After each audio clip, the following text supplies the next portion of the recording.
प्रिय विद्यार्थियों, अब देखिए हम लोगों का अगला टॉपिक जैसा आपको दिखाई दे रहा है डी एंड एफ ब्लॉक। किताब का ये चैप्टर नंबर 8 है और क्योंकि अपने जो 2 चैप्टर हुए हैं सॉलिड स्टेट और सॉल्यूशन, वो थोड़े न्यूमेरिकली पोर्शन के थे। ये चैप्टर आपका समझने का है, छोटा चैप्टर है लेकिन क्वेश्चन इससे आते हैं लगभग 2 नंबर के, कई बार 3 नंबर के भी दे देता है, वैसे सेट 2 नंबर के लिए है। तो देखिए एस और पी ब्लॉक के बारे में 11वीं क्लास में बता दिया जाता है।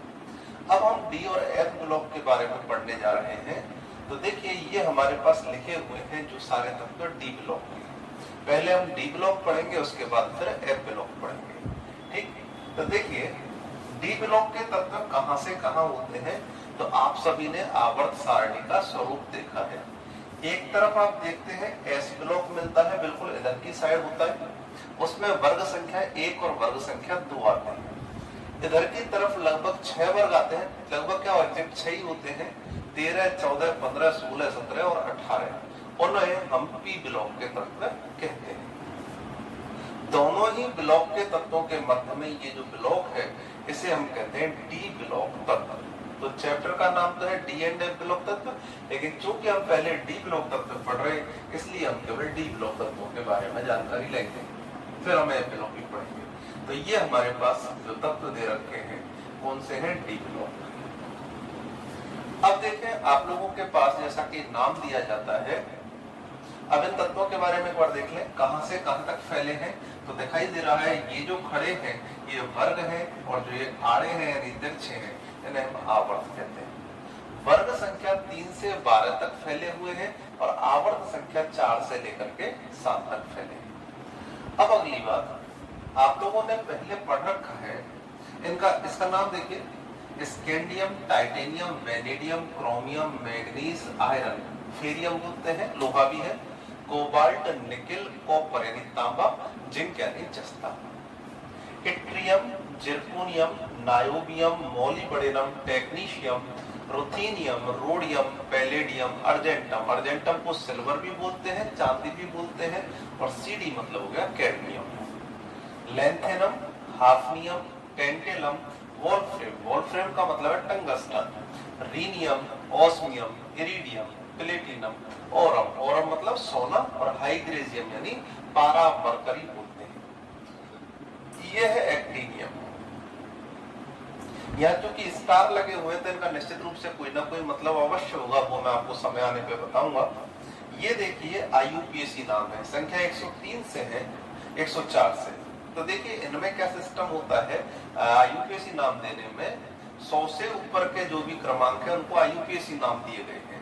जैसे 0 के लिए लिया जाता है शब्द काम में निल, ठीक, 1 के लिए अन, 2 के लिए डाई, 3 के लिए ट्राई, 4 के लिए क्वाड्र, 5 के लिए पेंट, 6 के लिए हेक्स, 7 के लिए सेप्ट, 8 के लिए ऑक्ट, 9 के लिए ए, ठीक।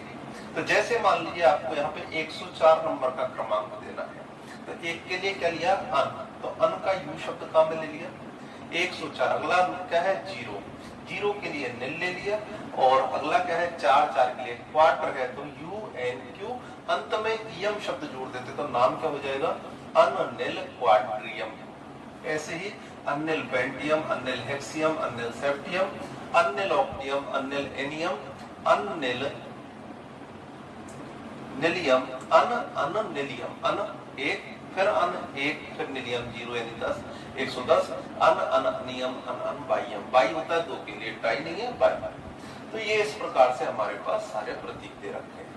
अब देखिए इनमें क्या क्या चीजें हैं देखने की। सबसे पहली बात आप क्या समझ सकते हैं कि अगर आप लोग कहें पहली कक्षा, कक्षा जानते हैं एक परमाणु होता है, परमाणु में मध्य में नाभिक होता है और उसके चारों तरफ क्या होती है वृत्ताकार कक्षाएं। पहली कक्षा में केवल एक कक्षक पाया जाता है जिसे कहते हैं 1s, 1p 1d नाम के कोई कक्षक नहीं होते। दूसरी की बात करें, अगर इसको 2 में बदल दें तो ये बनेंगे 2s और 2p। इसका मतलब 2d नाम का भी कोई कक्षक नहीं होता है, कोई उपकोष नहीं होता है। तीसरा नंबर देखें, ये हो जाएगा 3s, 3p और 3d। इसका मतलब डी कक्षकों की शुरुआत कहां से होती है? तीसरे नंबर की कक्षा से होती है। तो हमेशा डी नंबर के इलेक्ट्रॉन कौन सी कक्षा में भरे जाएंगे? तीसरे नंबर की कक्षा में। तो ये भी आपको ध्यान रखना है कि दूसरी और पहली डी कक्षा नहीं होती, तीसरे नंबर से डी कक्षा की स्टार्टिंग होती है। तो हमेशा सबसे पहले इलेक्ट्रॉन जो भरे जाएंगे डी कक्षा में। अगली बात आपको क्या जानना जरूरी है? एस में आपको पता है कक्षकों की संख्या 1 होती है, तो अधिकतम कितने इलेक्ट्रॉन आ सकते हैं? 2। तो इसीलिए जो एस ब्लॉक रखा गया था उसके कितने वर्ग बनाए गए थे? 2। एक में पहला इलेक्ट्रॉन यानी पहले का विन्यास होता था S1 और दूसरे का क्या हो जाता?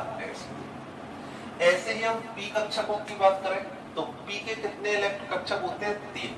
px, py, pz।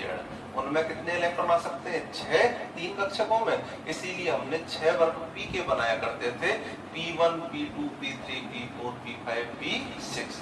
अब देखें बात करें हम किसकी? डी कक्षकों की।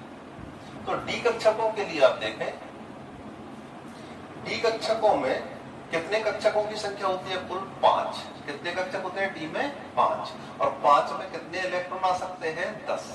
तो 10 के लिए देखिए D1, D2, D3, D4, D5, D6, D7, D8, D9, D10। अब सबसे पहले कौन सा डी कक्षक आता है? 3D। यही बताया था अभी। तो देखिए सबसे पहले वाली लाइन ये है, इसलिए इसमें जो इलेक्ट्रॉन भरे जाएंगे कौन से कक्षकों में भरे जाएंगे? 3D। इसके बाद एक नंबर आगे चले, इसमें कौन से कक्षकों में भरे जाएंगे? 4D में, इसमें 5D में और इसमें 6D।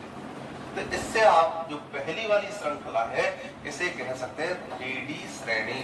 दूसरी श्रेणी हो गई 4D श्रेणी, तीसरी है 5D और चौथी है 6D श्रेणी। तो देखिए क्योंकि सबसे पहले 3D में इलेक्ट्रॉन भरे जाने थे इसलिए इसके ये 3D यहाँ से शुरू होंगे, D1, D2, D3, D4, D10 तक जाएंगे। ऐसे 4D1, 4D2, 4D के जाएंगे, 5D और 6D। तो इसलिए श्रेणियां ऐसी नाम से जानी जाती है, 3D श्रेणी, 4D श्रेणी, 5D श्रेणी, 6D श्रेणी। अब देखें तो ये तो हमारे पास एक पॉइंट इस श्रेणियों से संबंधित आ गया। अब अगला पॉइंट आता है इनके इलेक्ट्रॉनिक विन्यास से संबंधित। तो देखिए यहाँ पर जो परमाणु क्रमांक स्टार्ट होते हैं वो 21 से होते हैं। कैसे? 21 गिनतियां सभी को आती है, काउंटिंग जानते हैं, 21, 22, 23, 24, 30 तक चले जाइए। इसके बाद ये जो स्टार्टिंग है 39 से होती है, 39 से 40, 41, 42 और 48 तक चले जाइए, इस तरह से आती है। यहाँ पे देखें इसका क्रमांक आता है कितना? 57। इसका क्रमांक कितना है? 57। 57 के बाद 14 तत्व उठ करके चले जाते हैं एफ ब्लॉक में, यानी 58 से 71 तक। तो यहाँ पे कहां से स्टार्टिंग होगी? 72 से, और ये चलती है 80 तक। ठीक, यहाँ पे ये 89 है, फिर से 14 तत्व उठ करके चले जाते हैं और यहाँ 104 से स्टार्ट होते हैं और कहां तक आते हैं? 112। तो ये बात आप ध्यान रखें कि ये स्टार इसके लिए लगाए हैं कि यहाँ कुछ गड़बड़ हुई है। 57 के बाद 58 नहीं आ रहा है, बल्कि 14 तत्व यानी 58 से 71 तक के कहा चले गए हैं? एफ ब्लॉक में। इसी प्रकार से 90 से 103 कहा चले गए? एफ ब्लॉक में। तो ये इनके क्रमांक है। अब 21 नंबर का परमाणु क्रमांक जानने से पहले हम 20 का जान लें। तो देखिए 20 कौन है जो इससे पहले आएगा और इससे जस्ट पहले कौन सा ब्लॉक आता है? इससे पहले आता है एस ब्लॉक। एस ब्लॉक का यहाँ कैल्शियम है और यहाँ पे कौन है? पोटेशियम। मैंने इस तरह से तत्व लिख दिए। ये वर्ग संख्या 1 हो गई, ये वर्ग संख्या 2 हो गई। अभी अभी हमने देखा था ये आवर्त संख्या लिखी है, इनका आवर्त यहाँ पे कौन सा हो जाएगा? 4। तो हम कैसे निकालते हैं? ये S1 वाले हैं और ये कौन से हैं? S2 वाले। तो ये निकलता है, इनका विन्यास NS1 और इसका होता है NS2। N का मतलब क्या है? आवर्त संख्या। तो इसका मान क्या आ जाएगा? 4S1 और कैल्शियम का क्या हो जाएगा? 4S2। तो अब आप कैल्शियम का विन्यास समझ गए। बाह्यतम कोश का क्या होता है? 4S2। तो अब यहाँ आप ध्यान रखेंगे। अब मैं आगे की प्रक्रिया समझाता हूँ। कैल्शियम का विन्यास देखिए और हम क्लियर कर लेते हैं।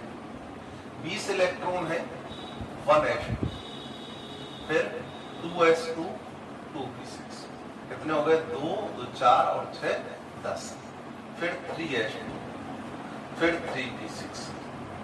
अब देखिए पहले में केवल 1s होता है, दूसरे में 2s और 2p होते हैं, तीसरे में 3s, 3p और 3d होते हैं। तो यहाँ मैंने लिखा 3d। तो इसका मतलब अभी इलेक्ट्रॉन देखें कितने हुए, 2 2 4 और 6 10 और 2 12 और 6 18। अभी 2 बच रहे हैं, तो अगले 2 किस में जाने चाहिए, 3d में। लेकिन 3d में ना जाकर के इलेक्ट्रॉन किस में जाएंगे, अगले 4s में चले जाते हैं। हमने निकाला कैल्शियम का 4s होता है। तो बात आती है कि 4s से पहले 3d में जाने चाहिए थे, लेकिन क्यों नहीं गए। तो इसके लिए हमारे पास 11वीं क्लास में पढ़ाया हुआ n+l का नियम काम करता है कि n+l के हिसाब से जो 4s कक्षक है, देखिए आगे वाला जो अंक है वो n के लिए और पीछे वाला जो है वो किसके लिए, l के लिए काम आता है। तो n तो क्लियर दिखी जाता है 4 है, l s के लिए 0, p के लिए 1, d के लिए 2 और f के लिए 3। तो यहाँ देखें 4 + 0 बराबर कितना है 4, और 3d के लिए क्या आएगा 3, d के लिए l का मान 2, तो ये कितना आएगा 5। तो यहाँ से हमको पता ये लग रहा है, ये कहा जाता है जिनके लिए n+l का मान कम होता है वो पहले भरे जाते हैं बजाय ज्यादा वाले के। तो 3d के लिए तो n+l 5 इसलिए बाद में भरेंगे, पहले किसमें भरा जाता है 4s। 4s पूरा भर चुका कैल्शियम का, अब किसका नंबर आएगा 3d का। तो यहां से आपको पता चल रहा है कि स्कैंडियम से पहले कौन आया था, कैल्शियम, और कैल्शियम तक 4s भर चुके हैं। अब 4s से पहले वाला यानी 3d कक्षा भरने की शुरुआत यहां से होगी। ठीक, तो इसी प्रकार से एक्टियम से पहले स्ट्रोंशियम आता है। स्ट्रोंशियम का विन्यास 5s2 होता है। इससे पहले कौन सा भरा जाएगा, फिर इसके बाद कौन सा भरा जाएगा 4d। ऐसे 6s2 वाला आएगा तो 5d भरा जाएगा, और 7s आएगा तो 6d भरा जाएगा। तो हम यहाँ देख सकते हैं जो इलेक्ट्रॉन भरे जाते हैं वो लोग एक नंबर कम वाली कक्षाओं में भरे जा रहे हैं कि नहीं भरे जा रहे हैं। बाह्यतम कोश तो कौन सा है, चौथा, लेकिन इलेक्ट्रॉन कौन से में भरे जा रहे हैं n-1 में। यानी यहाँ देखिए आवर्त संख्या क्या थी, 4 5 6 7। तो आवर्त संख्या यहाँ पे है 4 5 6 7। आवर्त संख्या को हम n से व्यक्त करते हैं। तो यहाँ इलेक्ट्रॉन चौथी कक्षा में न भरे जा करके 3d में भरे जा रहे हैं, इसका मतलब n-1 t कक्षकों में भरे जा रहे हैं। क्लियर। तो हम और ns में पहले से भरे हुए ही है, ns में तो 2 पहले भरने में आ गए, तो n-1 d में भरे जाते हैं। तो देखिए डी ब्लॉक तत्व किसे कहते हैं, वे तत्व जिनमें अंतिम इलेक्ट्रॉन, अंतिम का मतलब कौन सा हो गया 21वां इलेक्ट्रॉन कहां भरा जा रहा है 3d1 में। वे तत्व जिनमें अंतिम इलेक्ट्रॉन n-1 d कक्षकों में प्रवेश करते हैं डी ब्लॉक तत्व कहलाते हैं। तो देखिए इनके इलेक्ट्रॉनिक विन्यास को भी देख लें। आप लोगों के जो कोर्स में है वो केवल आपको पहली वाली लाइन है यानी 3d श्रेणी के ही इलेक्ट्रॉनिक विन्यास याद रखने हैं। ज्यादा से ज्यादा आप इनके लास्ट वाले 2 साथियों के यहाँ तक के विन्यास याद रख सकते हैं, बाकी विन्यासों को याद रखने की आवश्यकता नहीं है। तो मैं इनको मिटा देता हूँ, फिर अपन बाकी चलते। इतना ही छोड़ता हूँ जितना ही याद रखने हैं।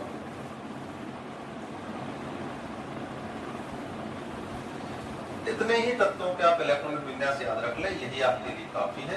तो ये तो पता पड़ेगा कि n-1 d कक्षकों में प्रवेश करते हैं। तो देखिए इसका विन्यास बोलिए 4s तो पहले से भरा हुआ है ये, क्योंकि चौथी कक्षा इसलिए 4 को दिखा दिया। इसके बाद किसमें भरा जाएगा 3d में, तो मैंने लिख दिया इसका 3d1 4s2। सबसे पहले में एक इलेक्ट्रॉन। अगला देखें, एक के बाद आता है 2, तो ये हो जाएगा 3d2 4s2। इसके बाद आ जाएगा 3d3 4s2, 3d4 4s2, 3d5 4s2, 3d6 4s2, 3d7 4s2, 3d8 4s2, 3d9 4s2, और ये हो गया 3d10।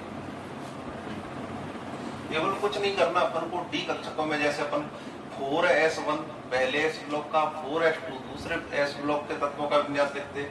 ऐसे यहाँ पे 3d1 3d2 3d4 3d5 ऐसे 3d10 तक लिख सकते हैं। तो यहाँ से आप देख सकते हैं, अगर आपसे कहा जाए इलेक्ट्रॉनिक विन्यास क्या रहा है तो ये दिखाई देता है n-1d। कहां से कहां चले हैं, 1 2 3 4 इस तरह से 1 से 10 तक है और ns में कितने रहते हैं, 2 रहते हैं। ठीक, तो डी ब्लॉक तत्वों का सामान्य इलेक्ट्रॉन विन्यास आपको ये दिखाई देता है। लेकिन वो केमिस्ट्री क्या, जहां पर कोई ट्विस्ट नहीं हो वहां पे कोई ना कोई निश्चित रूप से चमत्कार होते हैं। तो यहाँ भी कुछ ना कुछ ऐसा हुआ है, सीधी सीधी गिनतियां नहीं सिखा सकती केमिस्ट्री। तो देखिए 2 तत्व हैं, एक तो आपके पास क्रोमियम और एक है आपके पास कॉपर। हमने 11वीं क्लास में ये पढ़ा था कि अन्य विन्यासों की अपेक्षा पूर्ण पूरित तथा अर्धपूरित विन्यास अधिक स्थायी होते हैं। दोबारा सुन लें, अन्य विन्यासों की अपेक्षा पूर्ण पूरित तथा अर्धपूरित विन्यास अधिक स्थायी होते हैं। और दुनिया में हर एक परमाणु, हर एक व्यक्ति क्या चाहता है कि वो स्थायित्व की ओर जाए। तो क्रोमियम में क्या होता है, 3d और 4s कक्षकों की ऊर्जाएं लगभग कैसी होती है, समान। और जब कक्षाएं समान हो यानी 2 कमरे बिल्कुल एक जैसे हों और दोनों में आने जाने की स्वतंत्रता हो, तो कभी इस कमरे में जाया जा सकता है, कभी इसमें जाया जा सकता है। तो 4s कक्षक से एक इलेक्ट्रॉन उठ करके किस में आ जाता है, 3d में। इससे ये विन्यास क्या बन जाएगा, 3d5 4s1। इससे फायदा क्या हुआ है, हमको डी कक्षक अर्धपूरित प्राप्त हो गया। डी में कुल कितने आ सकते हैं, 10 आधे प्राप्त हो गए। अर्धपूरित स्थायी विन्यास इस विन्यास की तुलना में ज्यादा स्थायी रहता है। तो क्रोमियम का विन्यास क्या होगा, 3d5 4s1 होगा, 3d4 4s2 नहीं होगा। ठीक ऐसे ही कॉपर पर ध्यान दीजिए, कॉपर में क्या है, 3d9 4s।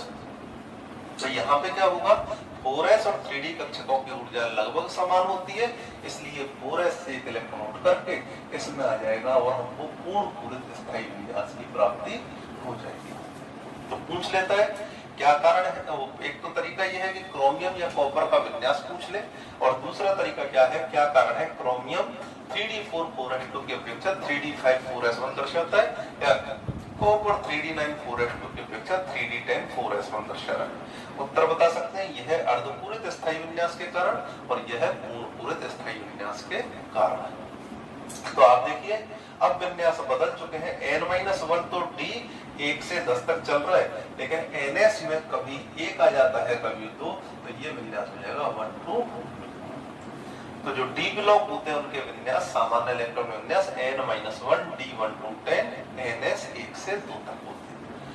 अब बात आती है Ag, Cd, Au और Hg, इनके विन्यास क्या है। तो आपको कोई विशेष कार्य नहीं करना, बस इसमें से एक एक नंबर बढ़ा देना है।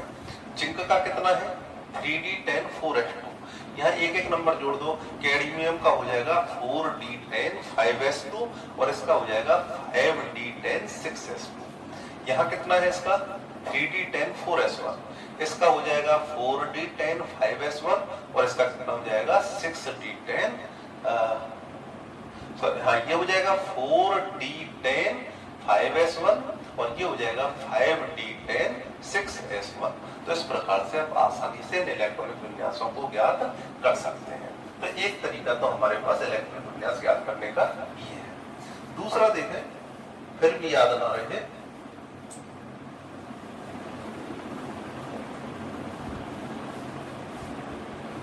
तो देखिए इसे देखिए, साइंस टीचर विनीता कृपलानी मन फे को नी क्यों जलाना, ऐसे याद रख लेना। और कैसे इनका इलेक्ट्रॉनिक विन्यास लिख सकते हैं, दूसरा तरीका क्या है, 21 है, ये 22 है, ऐसे 23 24 25 है, इधर 3d लिख लो, इधर 4s लिख लो। ठीक, पीछे वाला अंक आगे वाले के संग और आगे वाला पीछे के संग। तो 3d1 4s2, इसमें क्या हो जाएगा 22 वाले में 3d2 4s2, 23 वाले में क्या हो जाएगा, पीछे वाला आगे 3d3 4s2, 24 वाले में 3d4 4s2। लेकिन अपवाद है तो क्या करना है, 3d5 4s1। इधर देखें कितना नंबर है, 25। क्या करेंगे, पीछे वाला आगे, आगे वाला पीछे, तो 3d5 4s2। तो ऐसे करके हम निकाल सकते हैं। अपवादों को याद रख लीजिए। जिंक का केस आएगा, जिंक में कितना होता है इलेक्ट्रॉन विन्यास, वो परमाणु क्रमांक 30, क्या लिखेंगे 3d4s। अब आपको पता है डी ब्लॉक में 4s में कभी भी 3 इलेक्ट्रॉन नहीं जा सकते, पीछे वाला क्या होता है आगे और आगे वाला पीछे, तो ये 3d3 ये हो गया। तो 4s में कभी 3 नहीं हो सकते, 2 हो सकते हैं, तो एक हमने यहाँ से हासिल ले ली और हासिल यहाँ जाएगी तो क्या बन जाएगा 10 बन जाएगा और ये रह जाएगा 4s।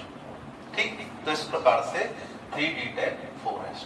तो ये आप विन्यासों को याद कर लीजिए, इनसे आपको जानकारी मिलती रहेगी। अब देखते हैं आगे की व्यवस्था। इलेक्ट्रॉनिक विन्यास के बाद एक क्वेश्चन आता है, जितने भी डी ब्लॉक, अब तो मैंने मिटा दिए हैं, बाकी सबका गुणधर्म एक जैसा ही है, जैसा इनका है वैसा ही बाकी का है। ये तत्व इधर से तो आप देखिए एस ब्लॉक में है और उधर से किस में है पी ब्लॉक में। ठीक, इधर से एस ब्लॉक है, उधर से पी ब्लॉक है, बीच में कौन सा ब्लॉक आ गया इनके डी ब्लॉक। तो इन तत्वों को क्या कहा जाता है संक्रमण तत्व कहते हैं। इन्हीं को नहीं, जितने भी डी ब्लॉक तत्व हैं उन सबको हम संक्रमण तत्व या ट्रांजिशन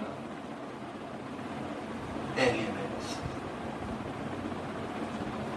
देखें, जितने भी डी ब्लॉक तत्व है, या क्वेश्चन यही आता है क्या कारण है डी ब्लॉक तत्वों को संक्रमण तत्व कहते हैं। पहले क्वेश्चन संक्रमण ट्रांजिशन एलिमेंट, तो ध्यान देंगे 2 रीजन इसके बताए जाते हैं। एक रीजन तो हम कह सकते हैं थोड़ा कच्चा रीजन है, मतलब वो थोड़ा प्रभावी नहीं है। दूसरा रीजन अति प्रभावी है, वही मेन काम करता है। तो इसको ऐसे समझे कि जब कोई बालक 12वीं के एग्जाम दे लेता है, जब तक उसका रिजल्ट नहीं आता तो स्थिति ये रहती है, ना तो वो 12वीं में माना जाता है और ना ही वो कॉलेज में यानी बीएससी में या बीए में माना जाता है। वो उसकी जो मध्य की अवस्था है वो क्या है संक्रमण अवस्था, यानी फेल हो गया तो इधर पहुंच जाएगा, पास हो गया तो उधर पहुंच जाएगा। तो ये मध्य की अवस्था को हम कहते हैं संक्रमण अवस्था। अभी जो मौसम चल रहा है, गर्मियां तो जाने वाली है और बारिश आने वाली है, कभी बीच में गर्मी तेज पड़ जाती है, कभी बरसात आ जाती है। इसका मतलब ये मध्य अवस्था, इसे कहते हैं संक्रमण काल, संक्रमण अवस्था। तो यहाँ भी आप देखें जो बीच में होता है वो संक्रमण माना जाता है। आप देख सकते हैं आवर्त सारणी में इधर की तरफ एस ब्लॉक होता है, उधर की तरफ बी ब्लॉक होता है, बीच में कौन है डी ब्लॉक। तो इसलिए कारण है, छोटा कारण है, इसलिए डी ब्लॉक तत्वों को हम संक्रमण तत्व कहते हैं, क्योंकि ये एस और पी ब्लॉक के मध्य में पाए जाते हैं। लेकिन दूसरा कारण देखिए, तो देखिए ये हमारे पास बने डी कक्षक बना, डी में कितने हैं 5 और 4s के नीचे। यहाँ इसका विन्यास देखिए, हमने लिखा था 3d1 4s। अगर मैं आपसे कहूं कि ये डी कक्षक किस स्थिति में पूरे भरे रह सकते हैं, तो आपका उत्तर आएगा जब इसमें 10 इलेक्ट्रॉन पूरी तरह से आ जाएंगे, उसी समय पर ये पूरे भरे जाएंगे। यानी अगर इसमें 9 इलेक्ट्रॉन भी रह गए तभी भी ये खाली रहेगा, रिक्त रहेगा, यानी 1 इलेक्ट्रॉन की जगह रहेगी। तो आप देख सकते हैं स्कैंडियम से निकिल तक का विन्यास चलता है हमारे पास 3d1 से लेकर के 3d8 तक। ठीक, तो यहां तक तो निश्चित रूप से है कि डी कक्षक कुछ ना कुछ खाली अवश्य रहेंगे, पूरी तरह से भरे हुए नहीं रहेंगे। कॉपर के केस में आपने देखा 3d10 4s1 और ये है जिंक 3d10 4s2। ठीक, तो यहाँ पे देखें 3d10 पूरा भर चुका है कॉपर। ठीक, लेकिन कॉपर का आपको पता है सर्वाधिक महत्वपूर्ण इसकी ऑक्सीकरण अवस्था जो होती है वो कौन सी होती है कॉपर +2। तो यदि ये कॉपर +2 में देखा जाए तो 1 इलेक्ट्रॉन यहाँ से निकालेगा और 1 इलेक्ट्रॉन यहाँ से। बोलिए डी कक्षक जो 3d कक्षक है फिर से खाली हो गया कि नहीं हो गया, यानी 1 इलेक्ट्रॉन की जगह खाली रह गई। जिंक जो है वो भी मुख्यतः कौन सी अवस्था दर्शाता है +2। तो जिंक में क्या होगा, ये व्यवस्था है, +2 दर्शाएगा तो 2 इलेक्ट्रॉन निकालेगा। तो इसमें तो चाहे जिंक का ले लो चाहे Zn+2 का ले लो, हमेशा कौन सा विन्यास पाया जाएगा D10 का।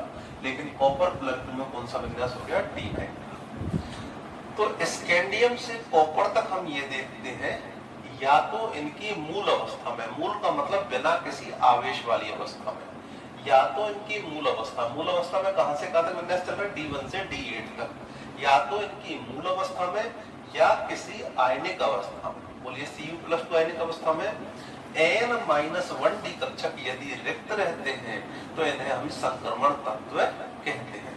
तो पूछा गया था क्या कारण है डी ब्लॉक तत्वों को संक्रमण तत्व कहते हैं, तो हम कह सकते हैं डी ब्लॉक तत्वों में इनकी मूल अवस्था समझ गए, बिना आवेश की, इनकी मूल अवस्था या किसी आयनिक अवस्था में रिक्त डी कक्षक पाए जाते हैं। इस वजह से इन्हें संक्रमण तत्व कहते हैं। क्लियर हो गया? तो बात वही आके अटकेगी सर, जिंक का क्या बनेगा? तो देखिए, ना केवल जिंक का, जिंक के साथ ही की है कैडमियम और मर्क्यूरी। इनके विन्यास हमने अभी अभी देखे थे। सब में कौन सा विन्यास है? D10S2। जिंक का विन्यास था कितना? 3D10 4S2। कैडमियम का कितना है? 4D10 5S2 और ये 5D10 6S2। इन सभी की विशेषता यह है कि मुख्य रूप से कौन सी अवस्था दर्शाते हैं? अभी कौन सा विन्यास है? D10 यानी पूरा भरा हुआ। अगर ये +2 अवस्था भी दर्शाते हैं तो भी कौन सा हो जाएगा? D10 रहेगा, यानी पूरा भरा रहेगा। तो ये तत्व डी ब्लॉक तत्व तो है, लेकिन संक्रमण तत्व नहीं होते हैं, क्योंकि इनमें N-1 डी कक्षक हमेशा कैसे रहते हैं? पूर्ण पूरित पाए जाते हैं। तो 2 क्वेश्चन यहाँ से, 2 क्या 3 क्वेश्चन हम निकालते हैं। पहला क्वेश्चन, क्या कारण है डी ब्लॉक तत्वों को संक्रमण तत्व कहते हैं? रीजन तो है ये एस तथा पी ब्लॉक के तत्वों के मध्य पाए जाते हैं, और दूसरा है इनमें N-1 डी कक्षक कैसे पाए जाते हैं? रिक्त पाए जाते हैं। दूसरा, क्या कारण है? कॉपर एक संक्रमण तत्व है। कॉपर के संग सिल्वर का पूछ सकता है, इसके नीचे कौन होता है? सिल्वर। ठीक, एक कॉपर और सिल्वर दोनों में से पूछ सकता है। क्या कारण है? कॉपर एक संक्रमण तत्व है। तो उसने क्यों पूछा क्वेश्चन? क्योंकि उसको पता है कि कॉपर में जो इलेक्ट्रॉनिक विन्यास है पूर्ण पूरित है। लेकिन हम कैसे बताएंगे? कॉपर मूल अवस्था में तो पूर्ण पूरित डी कक्षक दर्शाता है, लेकिन इसकी आयनिक अवस्था या ऑक्सीकरण अवस्था Cu+2 में यह रिक्त डी कक्षक दर्शाता है। 10 की जगह कितने रह गए हैं? 9। एक यहाँ से निकल गया और एक डी में से निकल गया, तो 9 रह गए। तो कह सकते हैं Cu+2 अवस्था में 3D9 अर्थात रिक्त डी कक्षक दर्शाता है। अतः कॉपर भी एक संक्रमण तत्व की तरह कार्य करता है। और तीसरा क्वेश्चन, क्या कारण है Zn, Cd और Hd ये तीनों संक्रमण तत्व नहीं है? तो इनका पीछे रीजन दे सकते हैं, ये अपनी मूल या आयनिक अवस्था में पूर्ण पूरित D10 विन्यास दर्शाते हैं, अतः ये संक्रमण तत्व नहीं कहलाते। तो ये हमारे पास संक्रमण तत्व की डेफिनेशन हो गई। अब हम अगला पॉइंट लेते हैं।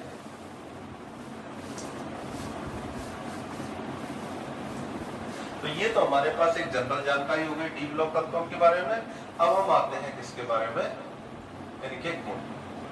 तो हमारा अगला टॉपिक है डी ब्लॉक तत्वों के गुण। इनमें से सबसे पहला आता है परमाणु आकार। अब इसमें एक विशेषता यह है कि हमको जो भी पढ़ना है वो सब केवल 3D श्रेणी के लिए पढ़ना है। इसको 3D श्रेणी बोलो, संक्रमण तत्व की पहली श्रृंखला, इसलिए उसको क्या कहते हैं? प्रथम संक्रमण श्रेणी। जो इससे स्कैंडियम से चालू हुई है वो प्रथम संक्रमण श्रेणी है, जिंक तक खत्म हो रही है। दूसरी है इट्रियम से चालू हुई है, वो द्वितीय। ऐसे ही लैंथेनम से तृतीय संक्रमण श्रेणी या लैंथेनम श्रेणी, और चौथी कौन सी हो जाएगी? एक्टिनोइड श्रेणी, या फिर उसको कहते हैं चौथी श्रेणी। ठीक है, चौथी संक्रमण श्रेणी। तो परमाणु आकार यानी एटॉमिक साइज कैसे बताते हैं? तो देखिए, स्कैंडियम, टाइटेनियम, वेनेडियम, क्रोमियम,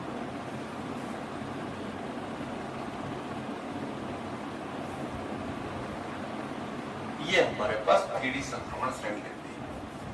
आप लोगों ने शुरू में पढ़ा था कि जब हम ऊपर से नीचे जाते हैं, यानी 11वीं क्लास में देखा था, ऊपर से नीचे जाते हैं तो परमाणुओं के आकार, अच्छा आकार और त्रिज्या एक ही बात है, क्योंकि त्रिज्या से ही गोले का आकार बनता है। जब हम ऊपर से नीचे वर्ग में जाते हैं तो परमाणु का आकार बढ़ता है, और उसके पीछे रीजन बताया था। जैसे देखिए, लिथियम, सोडियम, पोटेशियम, यहाँ का विन्यास क्या होता है? 2s1, 3s1, 4s1। तो यहाँ पे केवल कक्षा पहली दूसरी तक रहेगी, यहाँ पे कक्षा कौन सी जाएगी? तीसरी, और यहाँ पे कौन सी बन जाएगी? चौथी।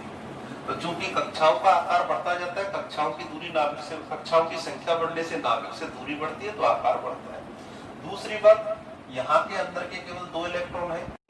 यहाँ पे देखें 2, 8 और 8, यानी 8, 8, 16, 17, 18 इलेक्ट्रॉन है। ये बाहर का 1 इलेक्ट्रॉन। कितने इलेक्ट्रॉन प्रतिकर्षित कर रहे हैं? 2। यहाँ कितने कर रहे हैं? 8 और 2 10, और यहाँ कितने कर रहे हैं? 18 इलेक्ट्रॉन प्रतिकर्षित कर रहे हैं। इसका मतलब बाहर के इलेक्ट्रॉन को धक्का देने वाले इलेक्ट्रॉनों की संख्या बढ़ रही है, जो अंदर की कक्षा के इलेक्ट्रॉनों के द्वारा बाहर के इलेक्ट्रॉनों को प्रतिकर्षित किया जाता है, उस प्रभाव को कहते हैं परिरक्षण प्रभाव। और जब धक्का लगेगा तो आकार क्या होगा? बढ़ेगा। तो ऊपर से नीचे आने पर असल में आकार बढ़ते हैं। 2 रीजन है, एक तो कक्षाओं की संख्या का बढ़ना और एक परिरक्षण प्रभाव का बढ़ना।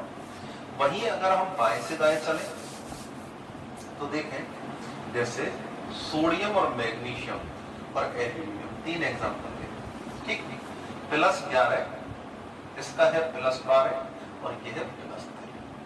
कक्षाएं देखें, इसका विन्यास है 3s1, इसका है 3s2 और इसका है 3s2 3p1। इन तीनों की बात कर रहा हूँ। 1 2 3 कितने इलेक्ट्रॉन? 1। 12 में भी तीसरी कक्षा है 1 2 3, यहाँ कितने इलेक्ट्रॉन? 2। और 13 में भी कितने हैं? 1 2 3, यहाँ कितने इलेक्ट्रॉन गए? देखिए यहाँ पर 2 और यहाँ पे 8, यहाँ 2 और यहाँ 8, यहाँ भी 2 और यहाँ 8।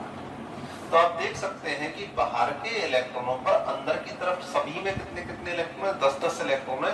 इसका मतलब परिरक्षण प्रभाव का कोई असर बाएं से दाएं जाने पर नहीं हो रहा। वही दूसरी बात यह है कि कक्षा संख्या भी कितने नंबर है? तीसरा नंबर है। 1 2 3, यहाँ भी 3, यहाँ भी 3। इसका मतलब कक्षा संख्या में भी वृद्धि नहीं हो रही, यानी आकार बढ़ने का चांस नहीं है। लेकिन यहाँ पे +11, यहाँ +12 और यहाँ +13। आपको पता है 11 वाले की तुलना में 12 वाला और 12 वाले की तुलना में 13 वाला इलेक्ट्रॉनों को अधिक ताकत से खींचेगा, और इलेक्ट्रॉनों को खींचेगा तो आकार कैसा हो जाएगा? छोटा हो जाएगा। तो इसका आकार सबसे बड़ा, इससे छोटा इसका और सबसे छोटा इसका। तो हम देख रहे हैं बाएं से दाएं जाने पर तो आकार क्या होंगे? कम होंगे, और ऊपर से नीचे जाने पर आकार बढ़ते हैं। तो ये तो है एक सामान्य बात, लेकिन डी ब्लॉक उतने सामान्य नहीं होते। तो इनमें क्या कुछ विशेष है? तो निश्चित रूप से विशेष है। तो अभी तो आपको 2 बातें जाननी है। एक, परिरक्षण प्रभाव क्या होता है? अंदर के इलेक्ट्रॉनों के द्वारा, अंदर की कक्षा के इलेक्ट्रॉनों के द्वारा बाहर की कक्षा के इलेक्ट्रॉनों को प्रतिकर्षित करना, तो परिरक्षण प्रभाव है। और दूसरा है नाभिक के आवेश के द्वारा बाहर के इलेक्ट्रॉनों को अपनी तरफ खींच लेना ही प्रभावी नाभिकीय आवेश है। तो एक कारक तो आकार बढ़ाने का काम करता है और दूसरा कारक क्या करता है? आकार को कम करने का करता है। यहाँ देखें क्या कहा, यहाँ की देखें, स्कैंडियम है 21 नंबर +21। विन्यास पता है आपको 3d14 है।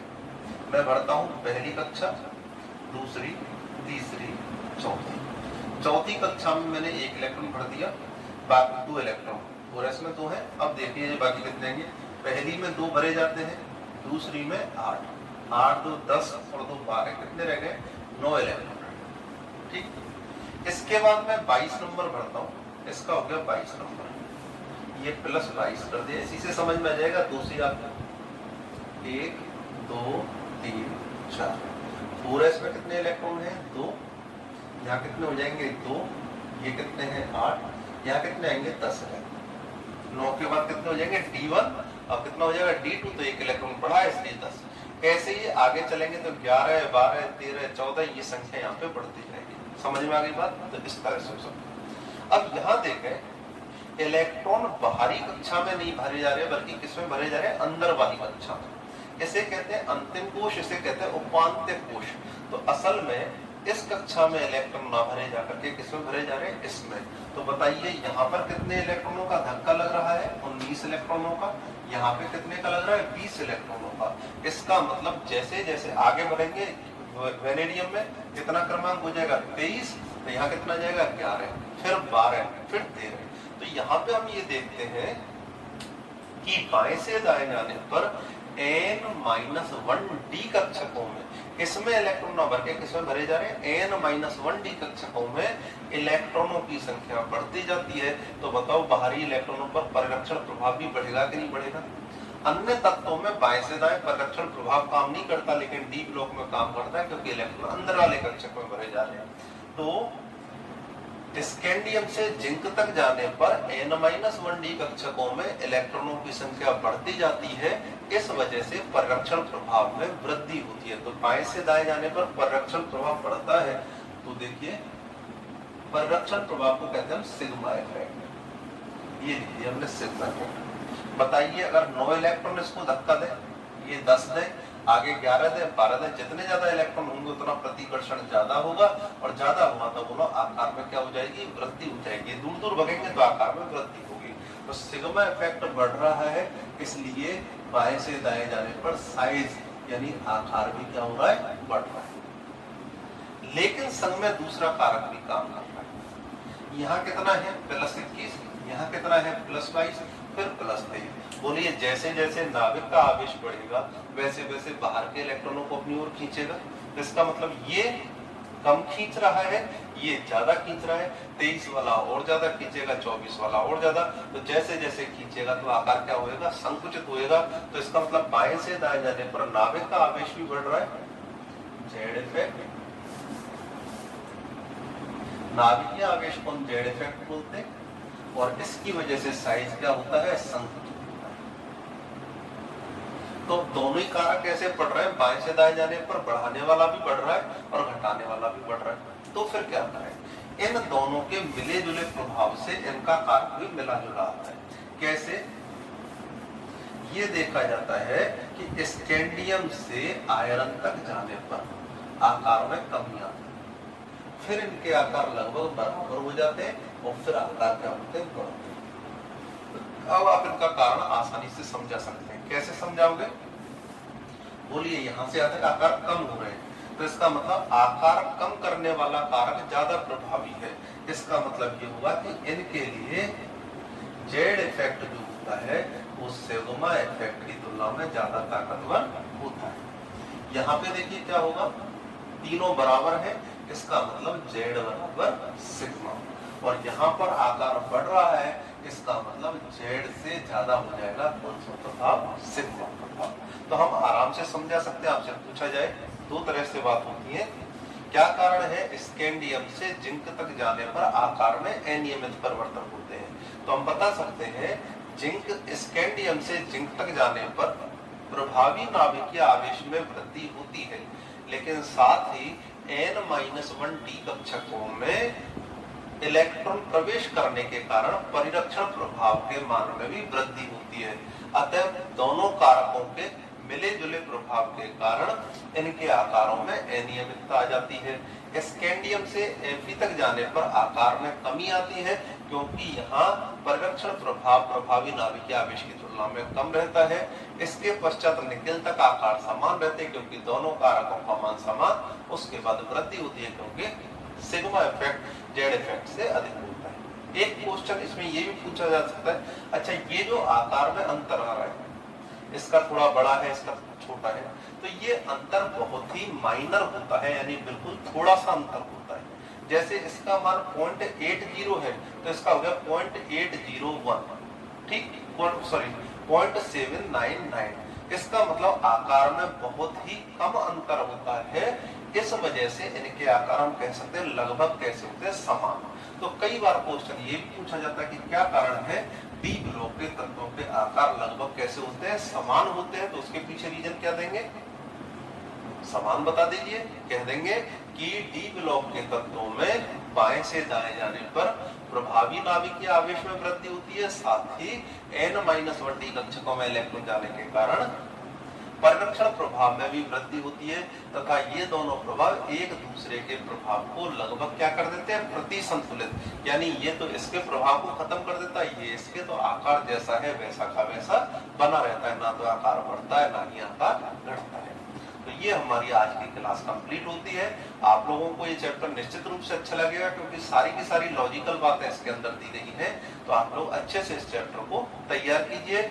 हम लोग जब भी हमारी ऑफलाइन क्लासेस स्टार्ट होती हैं, तब हम उन क्लासों में बहुत ही अच्छे से इनको डिस्कस करने वाले हैं। आप लोग केवल एक बैकग्राउंड तैयार कर लीजिए, पृष्ठभूमि तैयार कर लीजिए कि आपको पता हो ये चीजें क्या है। अभी से इतना तनाव लेने की जरूरत नहीं है कि सब हमको ये चीज और रह गई, वो चीज रह गई। छोटा मोटा कुछ रह भी जाता है तो आप परेशान नहीं हो बिल्कुल भी। मैं सारी चीजों को कवर कर लूंगा धीरे धीरे करके। Thank you.